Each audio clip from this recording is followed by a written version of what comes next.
Within a few hours, Hurricane Milton is expected to make landfall on the west coast of Florida, the western coast of Florida. Already we're seeing impacts from the storm, including significant winds and heavy rain. And there's also been frequent and widespread tornado warnings throughout the day, and they're continuing and expected to expand as Milton moves over land, including a few that have already touched down in South Florida. Currently, Milton is a Category 3 with wind speeds up to 120 miles per hour. But no one should be confused. It's still expected to be one of the most and worst destructive hurricanes to hit Florida in over a century. You know, both the heads of the National Hurricane Center and the National Weather Service made it very clear in conversations I've had with them earlier today. Milton still carries incredible destructiveness, can wipe out communities, can cause loss of life. Storm surge is still expected to be up to 13 feet. So I urge everyone in Hurricane Milton's path to listen to local officials and follow all the safety instructions they give. At this point, evacuation is probably difficult. So I encourage people to look for safer shelter. Sometimes moving just a few miles can mean the difference between life and death. We've already approved emergency declarations for Florida. We have thousands of federal personnel on the ground, and we've staged and are ready to go. We have 20 million meals, 40 million liters of water. At my direction, the Secretary of Defense, Austin, has pre-positioned search and rescue teams, helicopters, and high water speed vehicles as close to the storm as possible, so they're ready to conduct life-saving missions. And the administrator of FEMA will be on site tonight in Florida and in the state's Emergency Operations Center. Both Administrator Criswell and I will be in constant contact with state and local officials in the hours ahead. Once the storm hits, we're going to work with state officials to clear debris, restore power, and do it as fast as possible. The Army Corps of Engineers will pump out water and decrease flooding. We've already directed the Department of Defense to be ready to provide active duty service members to support Florida after the storm surge if Governor DeSantis requests the help, which I expect he might, just like we did in North Carolina. I have surged over 1,000 U.S. Coast Guard personnel to perform search and rescue missions and reopen the Port of Tampa as soon as possible. Now, I want to reiterate a point I made clear earlier today to the folks who have been impacted by Helene.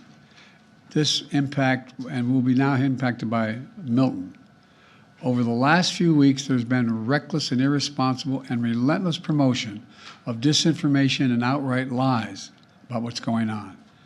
It's undermining confidence in the people in Florida, and incredible rescue and recovery work that has been undertaken. Literally, there are thousands of fellow Americans who are putting their lives at stake and putting it on the line to do the dangerous work that needs to be done now. And it's harmful to those who most need the help. Quite frankly, these lies are un-American, and there is simply no place for them, not now, not ever. Former President Trump has led this onslaught of lies. Assertions have been made that property is being confiscated. That's simply not true. They're saying people impacted by these storms will receive $750 in cash and no more. That is simply not true either. They're saying that money needed for these crises are being diverted to migrants. What the heck are they talking about? Stop it. It's outrageous. It's just not true. Now the claims are getting even more bizarre. Marjorie Taylor Greene, the congresswoman from Georgia, is now saying the federal government is literally controlling the weather. We're controlling the weather. It's beyond ridiculous. It's so stupid. It's got to stop. Let me close with this. As difficult as these days and weeks have been, we've seen incredible courage by so many of our fellow Americans. I want to thank all the first responders for running toward danger instead of away from it, for saving lives and making a difference. FEMA personnel risking their lives, climbing on hillsides to reach people who cut off by Helena. Army National Guard flying through the gale wind force that it's amazing what they're doing. Firefighters lifting collapsed wood and metal in an attempt to see if there are survivors, any survivors under the debris, risking their lives. Coast Guard teams rappelling from helicopters to rescue people and risking their own lives. And there are countless friends and neighbors who have sacrificed for the greater good. Volunteers leaving their own families behind to help search for someone else's family. Fellow Americans looking out for one another. That's America at its very best. That's who we are.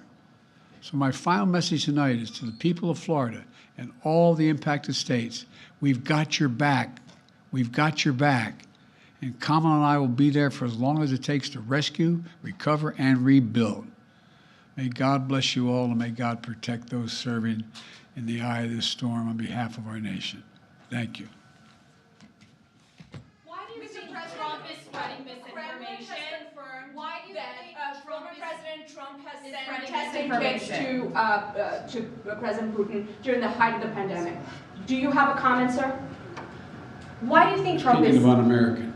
Why do you think Trump is spreading misinformation? I don't know. I simply don't know.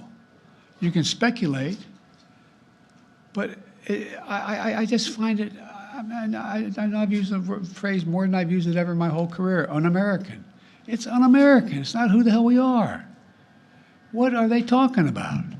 Sir, have you considered calling him and asking him to stop doing that? To stop spreading it? Oh, come on. Mr. President, does Governor DeSantis need to take Vice President Harris's calls? All I can tell you is I'm talking to Governor DeSantis. He's been very gracious. He's thanked me for all we've done. He knows what we're doing, and I think that's important. Can you say that Florida has everything it needs for this storm? How was your call with Netanyahu today? We didn't.